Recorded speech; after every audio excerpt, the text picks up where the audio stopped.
প্রচন্ড গরমের বিপদ থেকে যদি বাঁচতে হয় তাহলে দিলের ভিতরে কারে বসাও, আর একটু দূরে কারে বসাও? রোদ দেখে বৃষ্টি দেখে।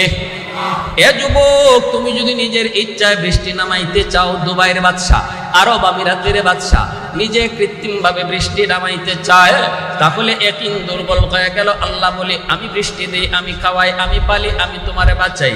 এই একদিন থেকে যদি তুমি দূরে আসো, তাহলে বিপদ থেকে উদ্ধারের পথ তুমি খুঁজে পাবা না। বিপদ আইসে নি না আইসে না, দুবাইতে আইসে নি না আইসে না, কৃত্রিম আকারে চেষ্টা কইরা বিজ্ঞানের থিওরি দিয়া বৃষ্টি নামাইবা, তাহলে বৃষ্টি যে দে তার উপরে ইয়াকিন তোমার গেল কোথা? কিনা জোরে বলেন? বিমান বন্দর পর্যন্ত ভেসে গেল, গাড়িগুলা খড়কুটার মতো ভেসে ভেসে চলে গেল। দুবাই রাষ্ট্র গঠনের পর থেকে, রাষ্ট্র হওয়ার পর থেকে এই পর্যন্ত এত বৃষ্টি ওরা দেখে নাই।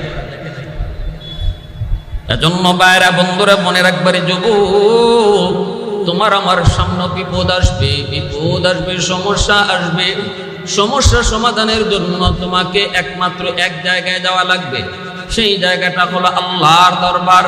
খাজার দরবার নয়, বাবার দরবার নয়, জটাশার দরবার নয়, মুশকিল কুশা কোনো দয়াল বাবা, কিবলা বাবা নয়। মুশকিল থেকে আসানের মালিক একমাত্র কে? আরেকটু জোরে বলেন কে? দিলের ভিতরে এই ইয়াকিনটা তুমি স্বচ্ছ রাখো, এই বিশ্বাসটা দিলের ভিতরে তুমি অটুট রাখো। আল্লাহ বলে, বান্দা, আমি তোর দিল দেখি, আমি তোর দিল দেখি, মানুষে তোর দিল দেখে না। আমি আল্লাহ তোর দিলের হালত দেখতেছি, বুঝতেছি, জানতেছি।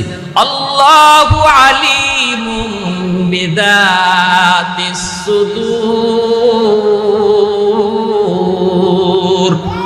দিলের খবর জানেন কে? আরেকটু দূরে দিলের খবর জানেন কে?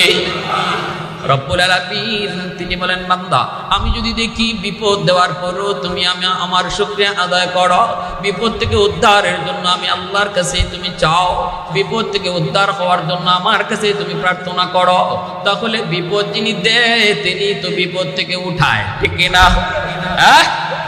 তাহলে এই গরম থেকে বাঁচার জন্য নিজে নিজে চেষ্টা করব না আল্লাহর কাছে চাইব? হিট অফিসার দিয়ে কোনো লাভ হবে না। অফিসার না আরো বড় অফিসার নিয়োগ করে লাভ হবে না। গরম দূর করার মালিক যিনি, তার কাছে চাও। হিট অফিসারের কোনো কাম না এটা, ঠিক কিনা জোরে বলে? বাজে চিন্তা বাদ দাও, ভুল থিওরি মাথা থেকে সরাও। গুনে ধরছে, পচে গেছে দেমাগ, দেমাগ পচে গেছে।